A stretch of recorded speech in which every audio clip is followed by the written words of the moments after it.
जब व्यास भगवान ने भागवत की रचना की, ध्यान से सुनिएगा, रचना की तो सोचा कि सदग्रंथ को पढ़ने के लिए, इसका विस्तार करने के लिए सतपात्र की आवश्यकता है।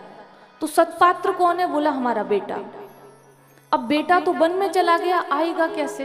तो 2 श्लोक रटाए अपने शिष्यों को और कहा कि कंदराओं के बाहर वन में जाके गुनगुनाना, जहां मेरा बेटा इन श्लोकों को सुनेगा, मुझे उम्मीद है कृष्ण के गुणों से उसे प्यार हो जाएगा और वो घर वापसी करेगा। सुखदेव जी बता रहे हैं ये बात। तो पहले श्लोक में भगवान के स्वरूप का वर्णन किया। कैसा स्वरूप है कि जिसे देखकर ब्रह्मा और महेश भी पीड़ित होते हैं, ऐसा स्वरूप है। मुकुट में मोर पंख लगा है, गले में बैजंती माला है, कानों में कर्णिका के पुष्प हैं। सखा भगवान की कीर्ति का बखान कर रहे हैं और बेड़ू वादन करते हुए भगवान ब्रज में प्रवेश कर रहे हैं। सुखदेव जी ने जब ये श्लोक सुना तो उनके मन में भाव आया कि इतना सुंदर है, कौन है ये, इसको जाकर देखते हैं। फिर मन में आया कि जिसका स्वरूप अच्छा होता है शायद उसका स्वभाव अच्छा ना हो, क्योंकि जो सुंदर होता है जरूरी नहीं उसका स्वभाव भी अच्छा हो। तो उसी समय उनके मन में आया कि नहीं नहीं, संसार में नहीं पढ़ना है। 12 वर्ष माँ के गर्भ में इसीलिए बैठा रहा कि माया में नहीं पढ़ूंगा, लेकिन अब ये गलती करने जा रहा हूं। उसी समय दूसरा श्लोक बोल दिया, क्या? अहो बकीयम स्तन काल कूटम जिघाम सयापा यदपि सादवी लेभे गतिम धात्रयुचितां ततोऽन्यं कंबा दयालुं शरणं प्रपदे। जब ये श्लोक सुना तो निकल आए बाहर, क्या? अहो बकीयम स्तन कालकूटम। बकासुर की बहन बकी अर्थात पूतना भगवान को मारने की इच्छा से हंतुम इच्छा में ब्रज में जाती है, विषपान कराती है और भगवान उसको भी परम गति दे देते हैं, बस ये सोचकर कि बुरी है भली है जैसे भी है, कार्य तो मां का किया तो इसे अपना लोक दे दूंगा, अपना धाम दे दूंगा। यशोदा मां को तो बाद में दूंगा, पहले इसको दूंगा क्योंकि ये कार्य इसने किया है। तो इतना दयालु इस संसार में कौन हो सकता है जो देखने में सुंदर भी है और जिसका स्वभाव भी सुंदर है, तो मैं जरूर जाऊंगा। तो वो सुखदेव जी हरेर गुणा आक्षिप्त मति, कि भगवान के गुण ही ऐसे हैं कि जो हमारी मति है लग जाती है उसमें। तो हरेर गुणा आक्षिप्त मति, हरि के गुणों से मति उनकी लगी, कंदराओं से निकल के बाहर आए और आज अपने पिताजी के चरणों में गिरे और कहा कि मुझे भागवत का रसपान कराइए, भागवत ग्रंथ को सिखाइए, अध्ययन कराइए। जिस ईश्वर का आपने वखान किया है, जिस ईश्वर का आपने वर्णन किया है, हमें उसमें सराबोर होना, उस रस में डूबना है। तो भगवान की कथा तो ऐसी है, भगवान तो इतने दयालु हैं। तो आज जो मैं निवेदन कर रही थी कि भगवान ने ब्रज गोपियों की सबकी इच्छा पूरी की, जो भगवान को पुत्र के रूप में देखती थी, उनकी इच्छा पूरी करते हुए आज भगवान ने 1 वर्ष बिताया। ब्रह्मा जी का मोह दूर हुआ, समझ गए कि ये वास्तविक ब्रह्म हैं, तो भगवान की स्तुति की है। नौमीडते ब्रवपुसे तडिदंबराय गुंजाबतन सफर पिछल सन्मुखाय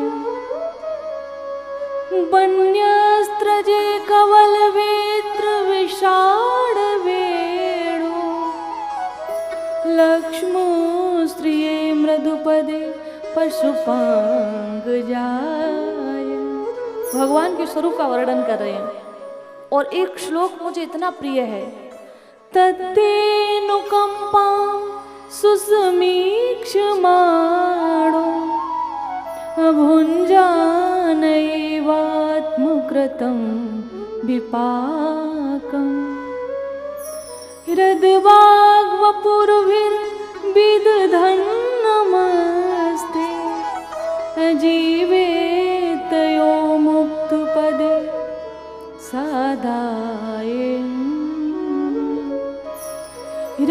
हृदवाग वपुर्विद धन्नमस्ते जीवेत यो मुक्त पदे सादाय भाक। बहुत सुंदर भाव है। ब्रह्मा जी कहते हैं, पहले स्वरूप का वर्णन किया भगवान के, और इसमें कहते तत्ते नुकंपाम सुस्मिक्षमाणो भुंजाने आत्मकृतम विपाकम हृदवाग वपुर्भिर्विद धन्नमस्ते जीवेत यो मुक्त पदे सदाय भाग। कि प्रभु संसार में अगर सुख है तो ये मेरी उपलब्धि नहीं है, ये मेरा परिश्रम नहीं है, ये हमने कुछ नहीं किया है। किसने दिया? ईश्वर ने दिया है, भगवान ने सुख दिया है। अगर जीवन में दुख आए तो ईश्वर को दोष नहीं देना है कि तुमने मुझे दुख दिया है, उसमें भी भगवान को धन्यवाद करना है। क्यों?